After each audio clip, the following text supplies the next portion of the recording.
قرآن کی تلاوت کو اپنا معمول بنا لیں. صبح صادق سے پہلے قرآن دیکھ کر پڑھنا سب سے زیادہ اللہ کے قرب کا ذریعہ ہے. مولانا الیاس فرماتے تھے میں نے بہت اور زیادہ وظائف کر کے دیکھے بزرگوں کے، لیکن سب سے زیادہ تیز رفتاری سے اللہ کا قرب محسوس کیا صبح صادق سے پہلے قرآن دیکھ کر پڑھنے میں.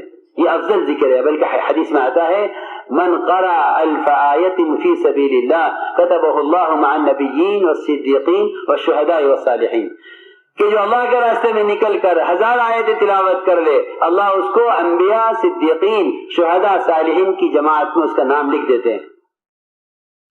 اس لیے خروج کے زمانے میں تلاوت کا خاص طور پر اہتمام کرو. ابو بکر رضی اللہ تعالیٰ عنہ نکلنے والی جماعتوں کو فرماتے تھے 2 کام زیادہ کرو گے تو اللہ کی مدد تمہارے ساتھ ہوگی اس دعوت کے کام میں، ایک رات کا قیام، دوسرے قرآن کی تلاوت.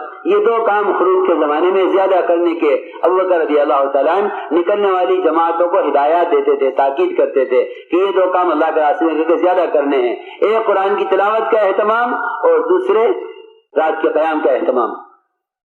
اس طرح ہمیں قرآن کی تلاوت کا اہتمام کرنا ہے. اور میں پورے مجمع سے ایک درخواست کروں گا اور آپ کو ایک امانت دوں گا اور آپ کے ذمہ اسے دوسرے تک پہنچانا ہوگا کہ قرآن کو خدا کے لیے قرآن نہیں دیکھ کر پڑھا کرو. یہ جو نیا فیشن چلا ہے موبائل میں قرآن کا رکھنے کا، یہ قرآن کی توہین ہے، خدا کی قسم بے ادبی ہے. یہ قرآن کا رکھنے کی جگہ نہیں ہے. یہ اہل باطل کی کوشش ہے کہ کسی طرح قرآن کی وقعت ان کے دلوں سے نکلے اور قرآن اس گندے آلے کے اندر کسی طرح قرآن داخل ہو. یہ قرآن پڑھنے کی خدا کی قسم قرآن پڑھنے کی جگہ نہیں ہے. یہ قرآن رکھنے کی جگہ نہیں ہے. یہ گندی اسکرین جس پر ہر قسم کا فحش آتا ہے، اس پر قرآن پڑھنے میں غیرت اور شرم محسوس ہونی چاہیے. دل پھٹ جانا چاہیے، پڑھنے والوں کا دل پھٹ جانا چاہیے اس غم سے کہ قرآن جیسی نعمت جس کو اگر پہاڑ پر نازل کیا جاتا تو قرآن اس کے نزول سے ریزہ ریزہ ہو جاتا. یہ حماقت اور جہالت اور دین سے ناواقفیت اور سنت سے دوری اور خلفاء راشدین سے عدم مناسبت اور سلف صالحین کے طریقوں سے دوری کی علامت ہے کہ موبائل میں قرآن کو رکھا یہ سمجھے کہ کوئی حرج نہیں ہے. عثمان جو قرآن پھٹ گیا تھا زیادہ دیکھ کر پڑھنے کی وجہ سے.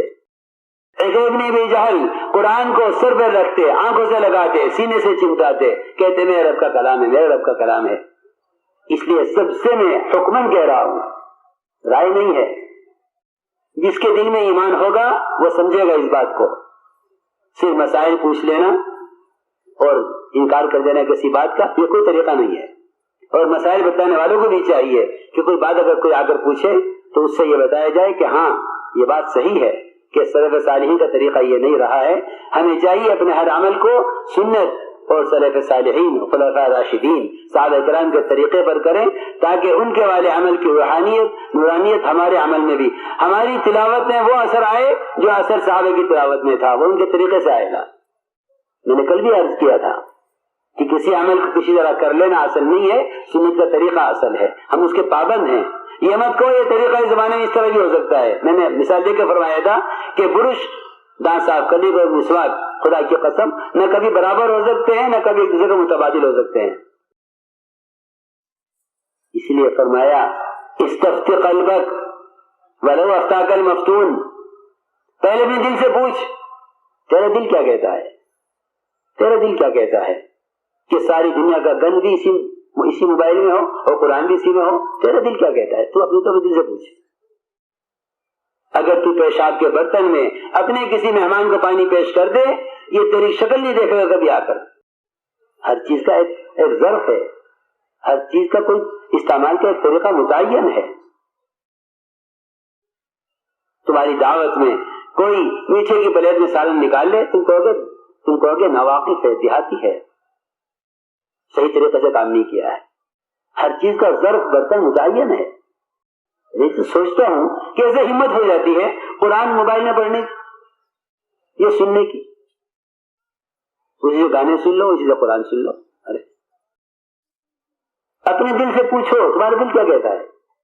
اگر خدا کی قسم دل میں تقوی ہے تو اس کو برداشت نہیں کرے گا. اس لیے قرآن نے خود کہا ہے ذالک ومن یعظم شعائر اللہ فانها من تقوی القلوب. قرآن اللہ کا بڑا شعیرہ ہے اور قرآن اللہ کے شعائر میں سے بڑی علامت ہے. اگر دل میں تقوی ہوگا تو اس قدر کو برداشت نہیں کرے گا, کیونکہ اس میں قرآن کا رکھنا قرآن کی تعظیم, قرآن کی حرمت, قرآن کے ادب کے بالکل خلاف ہے. آپ ایک مہمان کے اکرام میں اس کو پیشاب کے برتن میں دودھ نہیں دے سکتے کہ مہمان کی تو اکرام ہوگی. نیا خرید کے لے آؤ, نیا خرید کے لے آؤ.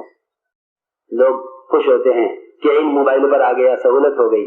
میں کہتا ہوں سہولت نہیں, نحوست ہے کہ اس نے تمہیں علماء کے پاس چل کر جانے اور علماء کی مجالس اور صحبت سے, جہاں فرشتے پروں سے علم کا حلقہ گھیرتے ہیں اور جہاں قدم اٹھانے پر فرشتے ان کے پیروں کے نیچے پر بچھاتے ہیں, اور جہاں ان کے قدم اٹھانے پر ایک مسئلہ پوچھنے کے لیے ساری زمین کی مخلوق, یہاں تک کہ سمندر کی مچھلیاں اور سوراخوں کے کیڑے مکوڑے اس کے لیے دعا مغفرت کرتے ہیں, یہ موبائلوں سے علمی استفادہ کرنے والے ان تمام خیروں سے محروم ہیں. سیدھی بات ہے, تمام خیروں سے محروم. تو قدم اٹھا, چل. کہاں جا رہے کہ میں دارالعلوم جا رہا ہوں, کہ فلاں مسئلہ پوچھا جی مفتی صاحب سے.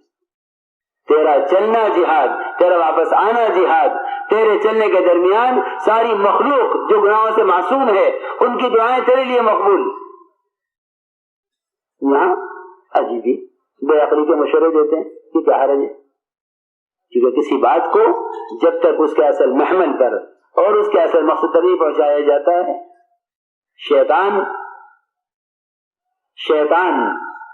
اتنا عادی بنا چکا ہے رواجی طریقوں کا, وہ چاہتا ہے کسی طرح مسلمان کی تلاوت اور عبادت, ان کا ذکر اور ان کے اعمال کسی طرح سنت سے ہٹیں, کسی اصلی طریقے سے ہٹیں, تاکہ ان کے اعمال رسمی بن کر رہ جائیں. ہر کام یہ دیکھو کہ حضور اکرم صلی اللہ علیہ وسلم نے تسبیح کیسے پڑھی ہے. افضل ہے انگلیوں پر پڑھنا, افضل ہے انگلیوں پر شمار کرنا. یہ انگلیاں قیامت میں گواہی دیں گی. جن مشینوں پر تم اور الیکٹرانک مشینوں پر تسبیح پڑھ رہے ہو, یہ کوئی مشین وہاں نہیں ہوگی, وہاں صرف ہاتھ ہوگا. نختم علی افواہہم وتکلمنا ایدیہم, ہاتھوں کا عمل بولے گا وہاں, زبان بھی نہیں بولے گی, زبان بھی نہیں بولے گی, ہاتھوں کا عمل بولے گا. اگر چاہتے ہو جسم سے کیے جانے والے اعمال وہاں شہادت دیں تو اس کا طریقہ یہ تھا, ان انگلیوں کے پوروں پر تسبیح پڑھو. نہیں شمار کر سکتے ہو تو سنت وہ یہ ہے کہ تسبیح یا گٹھلی یہ سنت ہے, سنت تقریر سے ثابت ہے. ام ایمن کو, حضرت جویریہ کو, حضرت صفیہ کو آپ نے کرتے ہوئے دیکھ کر منع نہیں فرمایا. اس لیے دانوں پر یا گٹھلیوں پر پڑھ لینا یہ سنت تقریر سے ثابت ہے, لیکن یہ الیکٹرانک تسبیح ہاتھ میں رکھنا یہ کہیں سنت سے ثابت نہیں ہے. جو انسانی عادات ہیں ان میں نئی چیزوں کا استعمال میں حرج نہیں ہے, لیکن جو عبادات ہیں ان عبادات کو تو خدا کے واسطے سنت کے طریقوں پر ہی باقی رکھو. یہ میں عرض کرنا چاہتا ہوں. بے شک گدھے کی سواری سنت ہے, ہم نہیں کہتے کہ تم وہاں گاڑی سے مت جاؤ, کہ نہیں, یہ سہولت ہے. گدھے کی سواری سنت ہے. ہر فرماتے تھے اگر گدھے کے پر بیٹھ کر کار کے مقابلے میں فخر محسوس نہیں کرتا تو دل میں ایمان نہیں ہے. اگر گدھے پر بیٹھنے میں کار کے مقابلے میں فخر محسوس نہیں کرتا تو دل میں ایمان نہیں ہے, کیونکہ کار مصنوع سواری نہیں ہے, گدھا مصنوع سواری ہے. سیدھی بات ہے. میں اس لیے عرض کر رہا ہوں بار بار بات دہرا کر کہ بڑی تیزی کے ساتھ پڑھے لکھے عوام خواص سب پر رواج تیزی کے ساتھ غالب آ رہا ہے اور سنتیں عبادات میں سے نکل رہی ہیں, ذکر میں سے, تلاوت میں سے. اس لیے ہر عمل کی قبولیت کے لیے اتباع سنت شرط ہے کہ تم ان تطیعوہ تہتدوا, اطاعت پر ہدایت ہے. اس طرح ہم قرآن کی تلاوت کا اس طرح اہتمام کریں. اور یہ بھی مناسب اور ضروری ہے کہ علماء حق سے پوچھ کر اپنے مطالعے میں قرآن کی تفسیر ضرور رکھو, قرآن کی تفسیر ضرور رکھو, تاکہ اللہ کے کلام کا تاثر دل میں پیدا ہو. کیونکہ تاثر جو پیدا ہوتا ہے یہ معرفت ہوتی ہے, بغیر سمجھے کوئی تاثر پیدا نہیں ہوتا. بغیر سمجھے پڑھنے سے اجر بے شک مل جائے گا الفاظ کا, لیکن صرف قرآن کو پڑھنا مقصود نہیں ہے, سمجھنا مقصود ہے. سمجھنا بھی مقصود ہے. مشرکین قرآن سمجھ کر اسلام میں داخل ہوتے تھے کہ وہ سمجھ کر سنتے تھے. ہم سمجھ کر نہیں سنتے, اس لیے قرآن کے مضامین سے دل متاثر نہیں ہوتا. ہر مسلمان کے ذمہ حق ہے، ضروری ہے کہ وہ سمجھے کہ اللہ مجھ سے کیا فرما رہے ہیں، یا کم سے کم علماء حق کی مجالس اور درس تفسیر جہاں دیکھو کہ ہاں اہل سنت والجماعت اور اہل حق کی تفسیر کا درس ہے، وہاں ضرور شرکت کرو اور ضرور استفادہ کرو تاکہ اللہ کے کلام کو سمجھو علماء حق سے۔ قرآن کے پڑھنے اور قرآن کے سمجھنے سے تو ہمارا اکثر طبقہ بالکل غافل ہے، جبکہ ایک مشرک کو بھی قرآن سنانے کے لیے امان دینے کا حکم تھا کہ اس ماحول میں لاؤ تاکہ یہ قرآن سن کر اسلام قبول کرے۔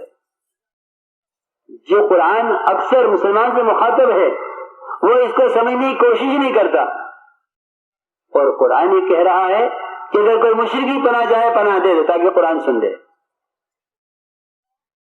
اس لیے میرے دوستو عزیزو، اس کا اہتمام کرو، قرآن کی تفسیر ضرور رکھو تاکہ اللہ کے کلام کا تاثر دل میں پیدا ہو۔ بغیر سمجھے کوئی تاثر پیدا نہیں ہوتا، بغیر سمجھے پڑھنے سے اجر بے شک مل جائے گا الفاظ کا، لیکن صرف قرآن کو پڑھنا مقصود نہیں ہے، سمجھنا مقصود ہے۔